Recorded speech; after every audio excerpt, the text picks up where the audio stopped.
Jai Guru, everyone. Jai Guru. Welcome to the 20th minute of Awake Minute by Minute podcast. I'll be your host today, Chris, and with me we have, as always, Mike and Priyank. Priyank, how are you doing today? Very good. Very good. Thank you. How are you? Yeah, good. We're kind of chiming in at all different times of the day. It's late in the evening for you, middle of the afternoon for me, early in the morning for Mike. Mike, how are you doing? Pretty good. I wouldn't say early morning. Like 12:30 is not early morning. 12:30. Okay. That makes sense. We're all over the place.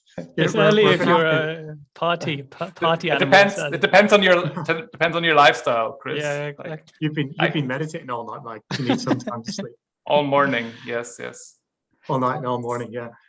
No, good. I do, as is the norm, want to start the show by a weather update. Yeah. No, just kidding. But I think 2 out of 3 of us are probably happy with the weather. Sorry, Priyank, in the UK. Why are you happy with the weather, Chris? Where have you moved to? I'm in Brazil, and it's currently 25 degrees at 5 o'clock in the afternoon. Wow. And it's their winter. So. And where are you, Mike? You're not in your usual Austrian. No, I'm plains. In California. Yeah, we got 22 degrees today and a bit of overcast. That is unusual. If for those who aren't watching on YouTube, Mike has got the subtlest smile that he can't contain because he's loving it in California, no doubt. I am. I love it. Yeah. Ice lattes all around, Mike. As Guruji wanted to go to the Kashmir and the Himalayas, so Mike and California and LA. That's right. But eventually Guruji came to LA as well. Following in his footsteps. But good. Well, good to get the weather update, guys. We're constantly moving houses, so good to keep check.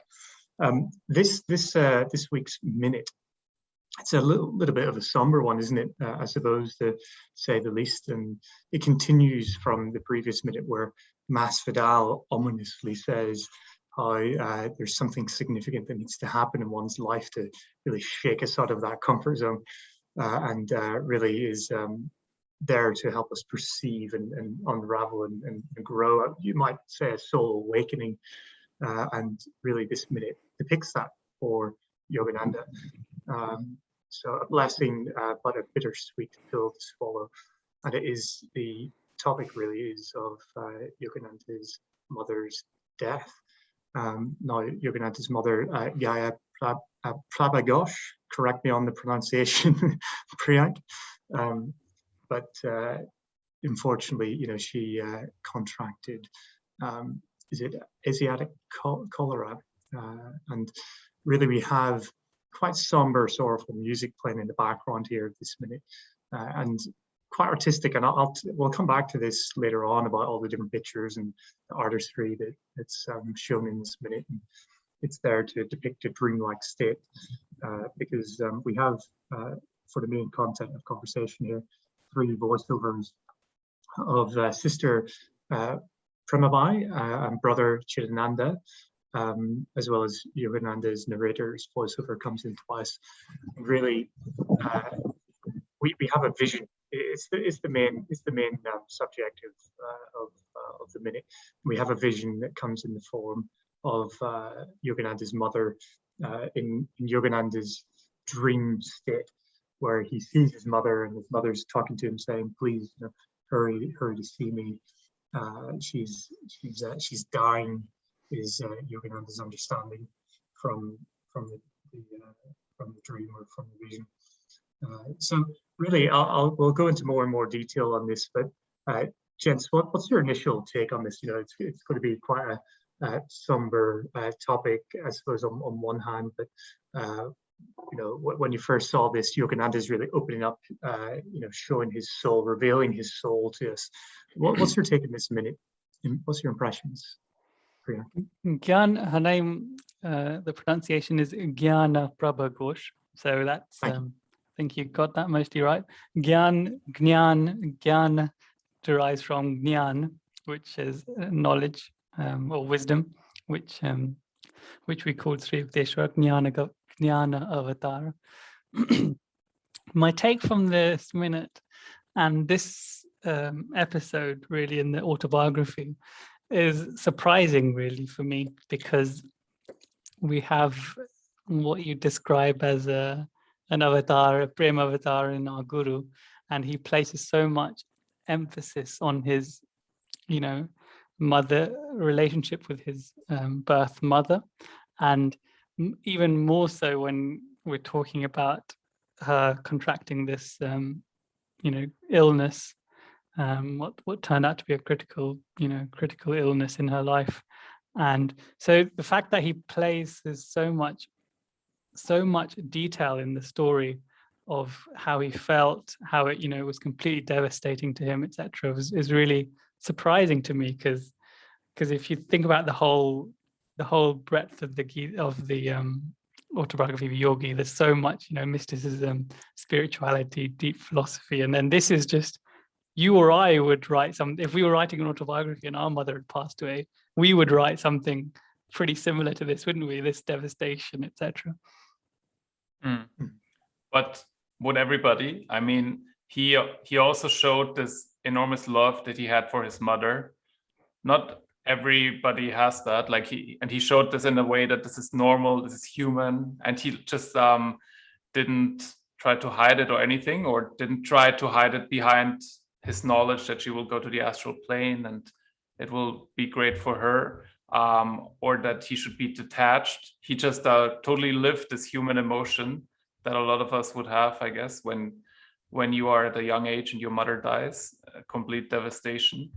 And I find it great because that allows the reader more to identify with the young Yogananda, right? Because he comes into the world, he will be this great avatar, and he probably has all those visions, and but he's also playing his role as a son, as a part of a family, and that way I know where you're coming from, Priyank, but also I found that part really great because he showed that as something that is human and normal, and this love between a son and a mother is a very strong thing. And this was set in 1904 when he was 11 years old, and really that can't be overemphasized. 11 years old, and so it's quite a poignant age, I would say, to lose your mother, because he's really quite attached, isn't he? As Frankie mentioned, he's really, really close with his mother. And it goes into more detail in further minutes. And the backdrop to the story, detailed more in the autobiography, is really that he's, with his dad. His mother has gone to Calcutta to I suppose, organize and orchestrate the marriage of the eldest brother.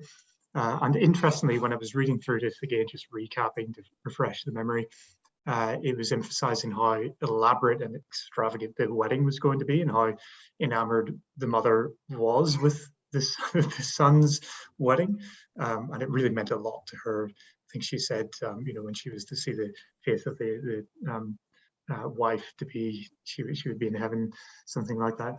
And it struck a chord with me because I have, other Indian friends, and they talk about the weddings that they have in the culture. And maybe, Priyank, you can share a little bit about the differences of the culture of the Indian weddings compared to the UK weddings in Western cultures. Well, the principal difference is the scale of the event. So my wedding had probably over 1,000 attendees. I got married in India. My wife and I, we live here, but we have lots of family in India. So first of all, there was 1,000 people, and that came and went during the wedding day, and also it takes place over 4 or 5 days, depending on which ceremonies your family is accustomed to. So the biggest thing is the scale of the event, I suppose. Whenever I think about weddings, it's just like a boozy culture. In Ireland, it's like, it's a free bar, isn't it? Everybody goes and gets pissed.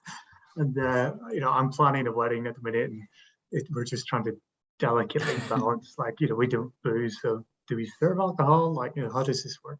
So it's quite the difference. But Priyank, you had a SRF wedding as well, didn't you? Maybe you can tell us a little bit about that, because I'm hopefully I'll have one as well. Correct. Yeah. So then, if that was if the Indian wedding was a a big affair, this massive scale, grand, very lots of ritual, I suppose, then this is pretty much the opposite. It's like SRF, it's the ceremony, which we're going to discuss actually in detail in a future minute when Yogananda marries some people. But it's a very, very, very affectionate, a very intimate affair with first of all, it's very small. There's just, the process doesn't take very long. It's just some vows, and the vows are essentially based on things like the purpose of the union is so you can perfect human love into divine love. Those are the kind of vows that we're told to recite, and obviously one of the monks takes you through that process and leads a prayer for that relationship. So yeah, it's very beautiful in that sense. Yes, that's awesome. And just to go back to the autobiography of a yogi, they used some artistic license in the documentary, didn't they? Because they didn't go into the detail as was in the autobiography of a yogi about this event, where the vision or the dream that Yogananda had it's quite specific, isn't it? Where he's interacting almost with his mother, and his mother saying, you need to get on the train, 4 a.m. train, and really get there. When I was reading this back, I thought, geez, that really is, that's specific detail, isn't it? And hard to shake the reality of that. And we talk about this in almost a nonchalant kind of way, oh, Yogananda had a vision, and this is what happened. But to many people, visions, there's big questions over this, and in the modern world, and what they are and how they exist. But it's not for everybody, right? Not everybody has a vision in their lives, but Yogananda has had many, and they're very detailed. So maybe, Mike, you can tell us a little bit more about visions. What are they?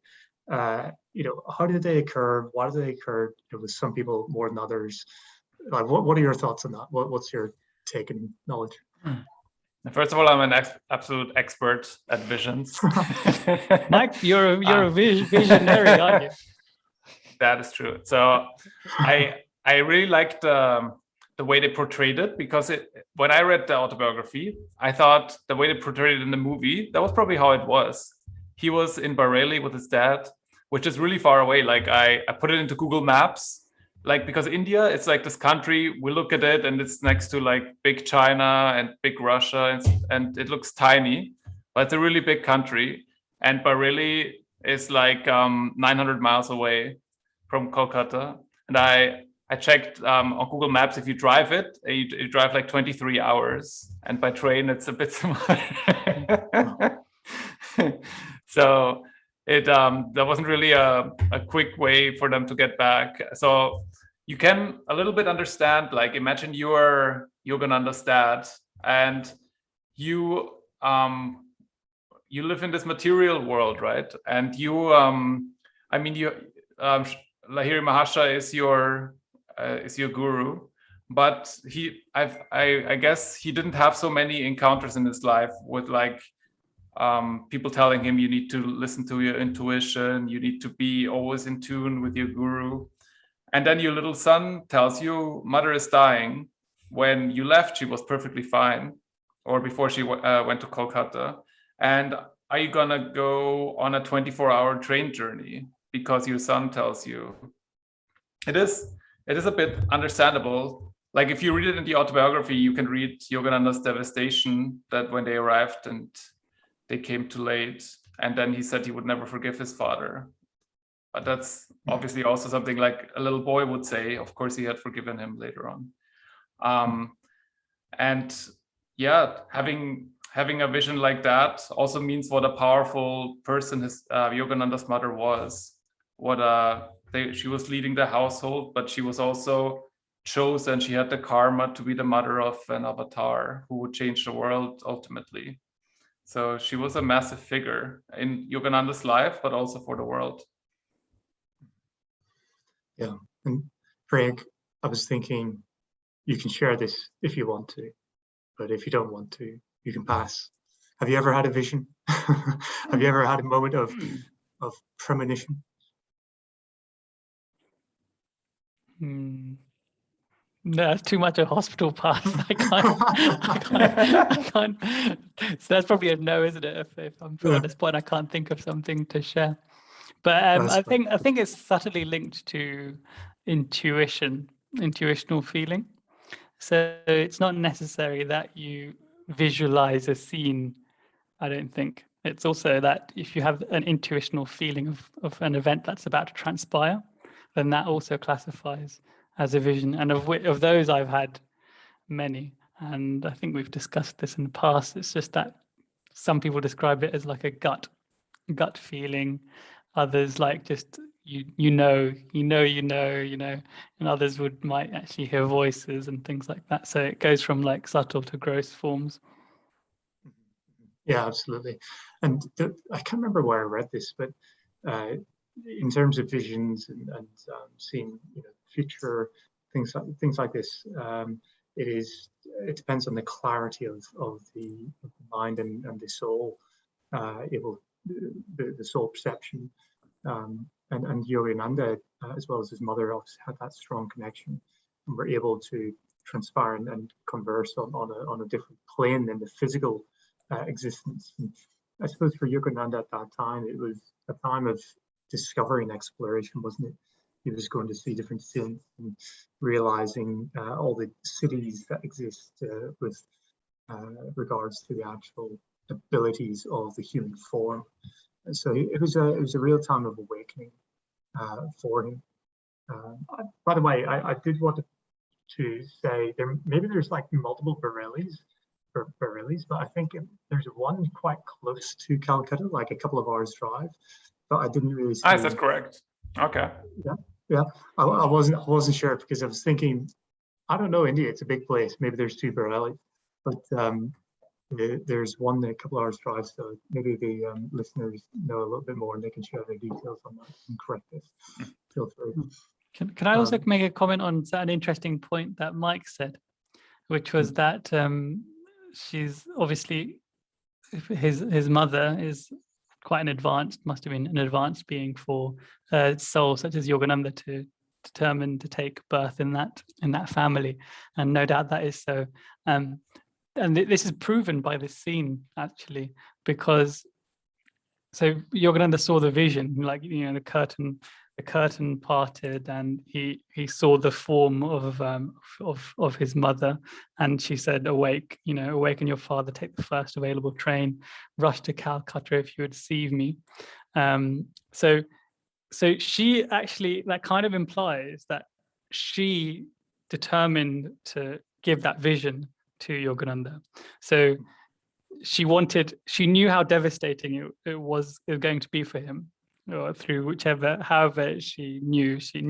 So she actually enabled, through the help of Divine Mother, for Yogananda to have that vision, which is a unique insight that I hadn't picked up on before, actually. So good point, Mike.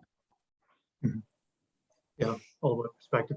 And it's not the first time that we see Asiatic cholera mentioned, is it? This is definitely not the first time, and just kind of similar ilks of significance, I suppose, throughout Priyank. I think it's mentioned once or twice, isn't it, in the autobiography? That's right. So he's actually, Yogananda has had Asiatic cholera himself. So once when he was very young, and his mother, helped him to get over it by saying, visualize the form and this picture of Lahiri Mahashaya and you'll be healed. And he was healed, which is the first occasion. And the second occasion was when he was with Sri Yukteswar, and he really wanted to plan a trip to go to Kashmir, I believe. And Sri Yukteswar was like, no, now is not the time.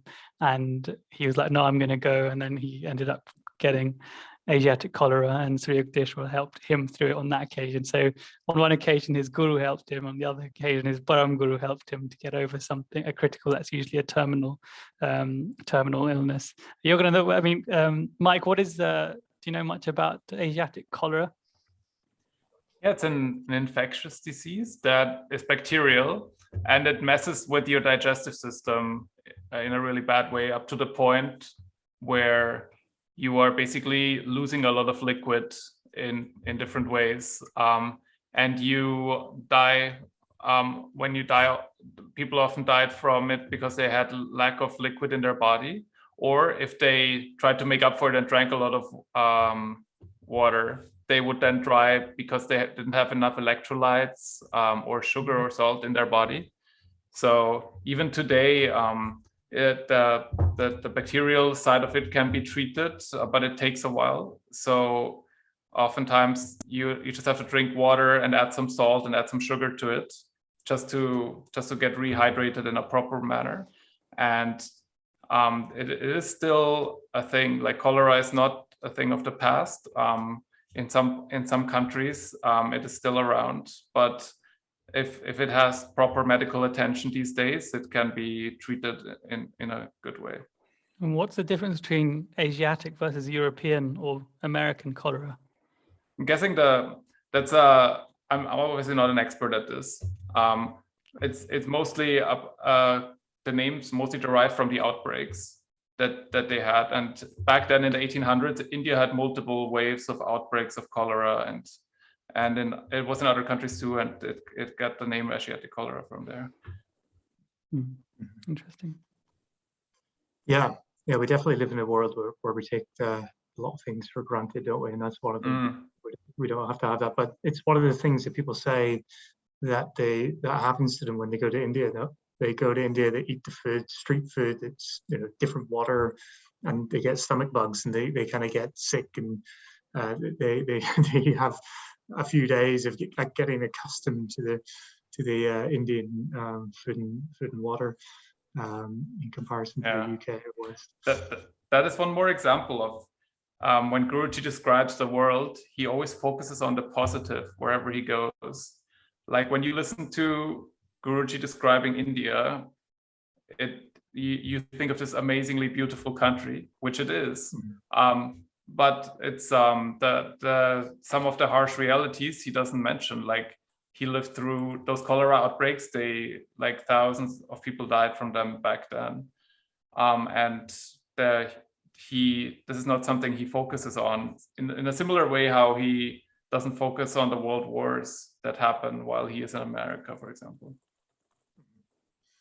Yeah, I think that's a real point. Do you know something that I thought was struck me, and maybe I'm eking into the next minute a little bit here, but we mentioned earlier on, Mike, I think you mentioned it, that Yogananda had said to his father, like, I'll not forgive you unless you listen to me. I'm trying to tell you, I had a vision.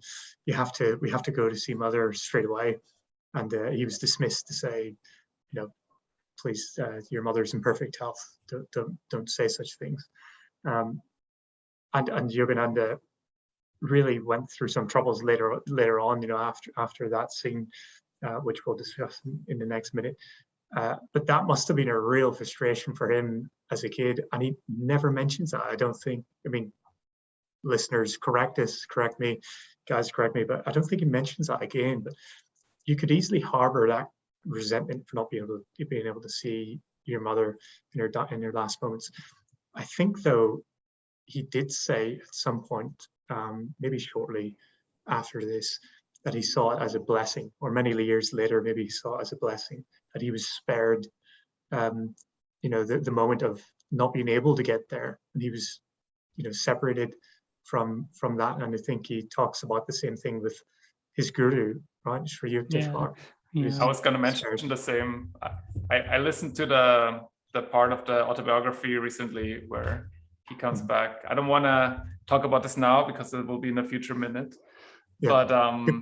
But there's something about being present when somebody passes away that makes it more difficult and affects you more.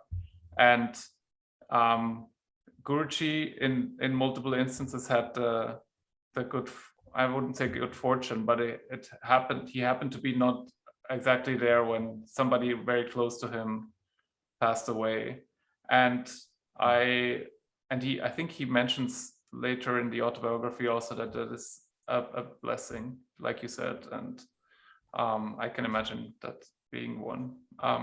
I don't know, like when my mother passed away, I went on a flight to England the day before, and I wasn't there, and I heard it over the phone afterwards. And not saying that made it much easier, but somehow it gives you a bit more time to deal with it, I guess. Mhm. Yeah, for sure. Yeah, it reminds me of Yogananda saying how this reality he would see as a stream of movie reels. There's just motion pictures, but still you can get very caught up in the illusion. You can get caught up in the drama of the day-to-day actions, and so it can feel so real. But he yet says it's very, very unreal. The real is God's love, and everything else is projection from there. So yeah, I thought that was quite a significant as well. He was spared that moment, and it reminded me as well, if I can say, what Mas Vidal had mentioned earlier in the last minute about something significant really shaking us to our soul. Really, are there any moments maybe that you guys can share? I know it's quite a personal question, but feel free that if you have anything to share where maybe there was a moment of soul awakening for you. I wouldn't call it soul. Maybe it's soul awakening. I don't know. Like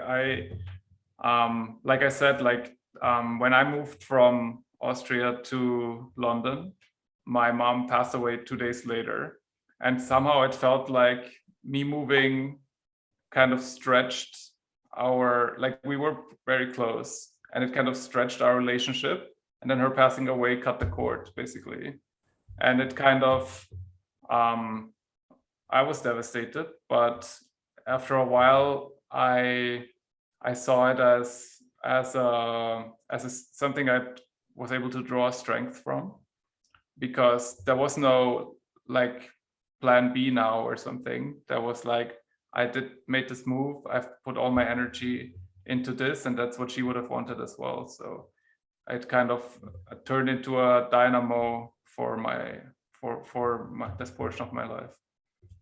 Mm-hmm. Yeah. And Priyank, has there been anything? Yeah, I think maybe go on. Maybe a previous life, maybe it hasn't occurred in this life. Can you recall the previous lives? The endless previous lives. No, not. I don't know whether that's fortunate or unfortunate. I'll let God inform me one day. You don't need it, Priyank. You're already on high speed. Well, a couple of instances actually I can think of. The one of them was we had this really traumatic time with my family. My sister, when I was very young, and she had to get divorced, my older sister. And I remember thinking, I went out and I just kind of ran away, and because everyone was very, very sad and emotional at home, and I didn't really want to handle it. I was too young, so I just ran away, and I just ran into the woods and the foresty kind of area, and just I had that moment where I can't rely on my family for my happiness, all those thoughts where I kind of was turning away from everything that I knew and developing or going down a new path. That was one that was pretty good. So you can use. So it's a really good question, Chris. So you can use trauma to reorientate your life, as kind of Mike kind of alluded to as well in his with his mum, unfortunately. But also another example is I think I mentioned going on I've been on many pilgrimages in my life. One of them was to Kailash and Manasaror, and the trauma there was that it was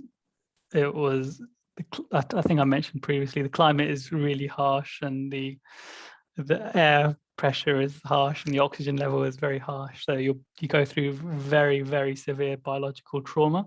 So you'll for example, I would eat maybe 3 or 4 grapes, and that's all I'd have a day, you know, and that went on for like a week, and I lost loads of weight because I just didn't feel like eating. And they try and force you to eat, but it just wasn't going down. And so then you go to that stage where like there's no digestive, you know, stuff happening. So then that trauma forces you to spiritually focus your energies, and that's, you know, that's obviously, that's part of going on the pilgrimage. And that's why one of the reasons why the most famous, you know, pilgrimage sites in India are in these harsh terrains. You know, Babaji didn't like, you know, call Lahi Mahashai to have his initiation in Delhi. He had it in, you know, 3 or 4, 5,000 meters up, you know, in some cave in the Himalayas. Mm-hmm. Yeah, thanks for sharing, guys. I think it's definitely something that you know, we can all relate to in some ways. This deep soul searching, hence why we have like a family in the SRF. That, you know, I feel like we all have a similar soul search path of sorts, and we get there through various means. But the tragedies in our life tend to be the biggest kind of blessings. It all depends on how you use them, of course. Yogananda talks. It got me thinking that Yogananda talks a lot about the emotions, right, and how you can mix these emotions to the chemistry, mixing and mix them with more divine, feelings, and they can really produce some great fuel for your spiritual path. So. Yeah, awesome, and thanks for the Kailash weather update there. That was nice to throw. Don't think I didn't notice that. But Chris, you must answer your own question. So you didn't answer the question on visions, first of all, nor on this one that you just asked. Yeah, I totally agreed with what you said, actually, Priyank, about the visions. You know, there's there's a spectrum of it, right? And what you might call a vision or intuition or sense. And I think I've had different aspects of that. I haven't had a full-blown vision of sorts. I've had tons of deja vu. I think this is eerily similar to some kind of previous thought or dream I've had. But I can share actually one instance where I was going to see a friend I was in London. I was going to see a friend up north. The weather was really bad in weather update. 2017 December, really, really terrible in the UK. The life orientates around weather. And it was snowing really heavy. And so the trains were cancelling. And I was going to see a friend, and another friend of mine. We were going to travel up together. And my mate, he wanted to cancel the whole thing. He didn't want to bother traveling up on a Friday night, spending a Friday night or something, and then not being able to get back down to London or something like this. And so I said, okay, well, you know, we'll organize another weekend. We don't need to do it this weekend.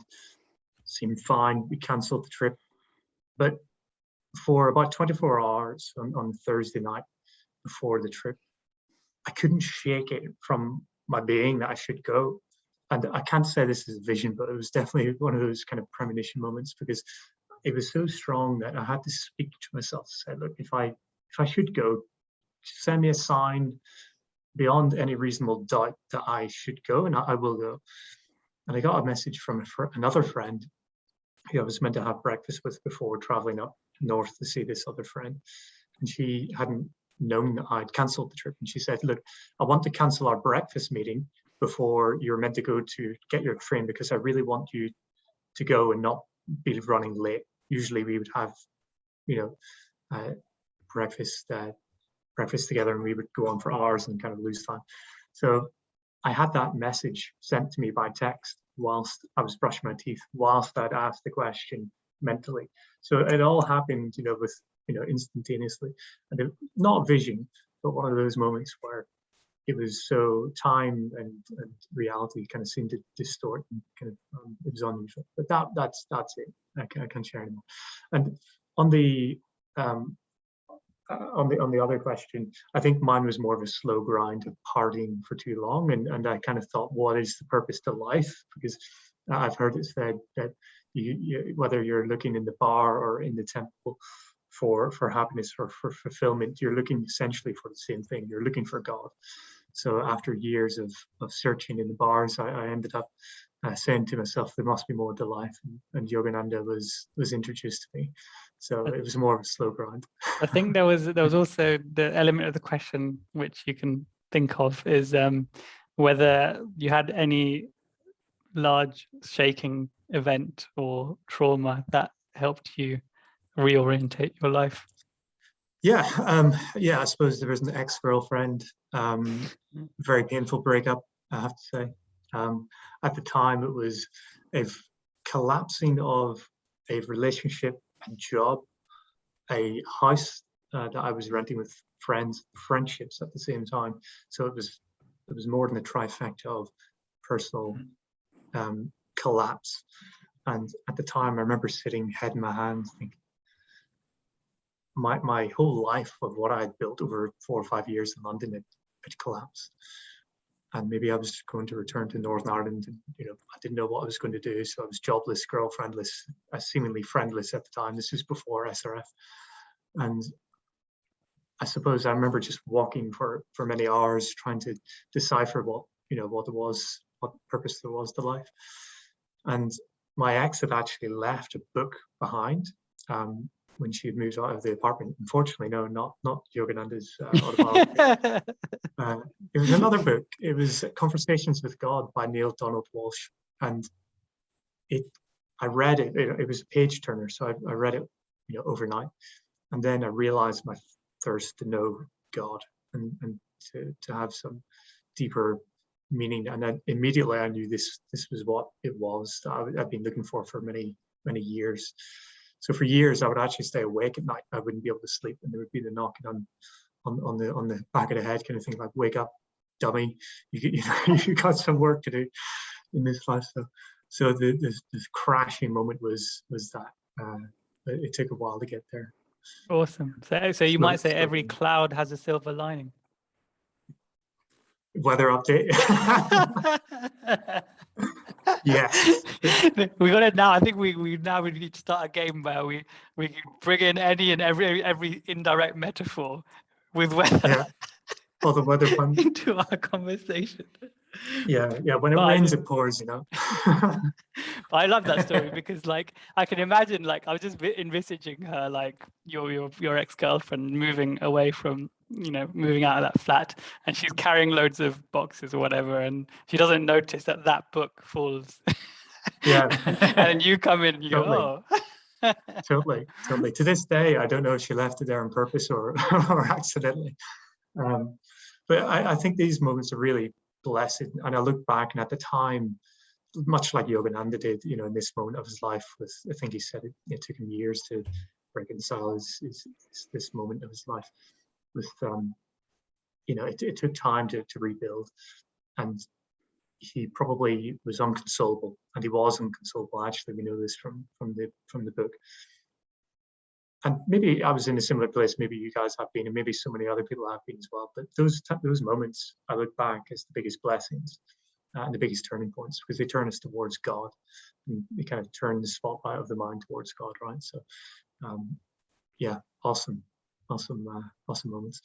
And really, gents, with this all said and these personal moments shared, unless there's anything else from this minute, anything that you would like to add, anything that we missed, we can call it a day. Mike, anything from you? Not from me, no. Priyank. Could go on, but no. Let's save it for the future minute, because it's the next minute goes on to in the same vein. So we'll save it for that. Awesome. Well, on that note, thank you very much for tuning in, listeners. Thank you guys for being here, and we'll see you in the next Jai minute Guru. by minute. Jai Guru. Jai Guru. Take care.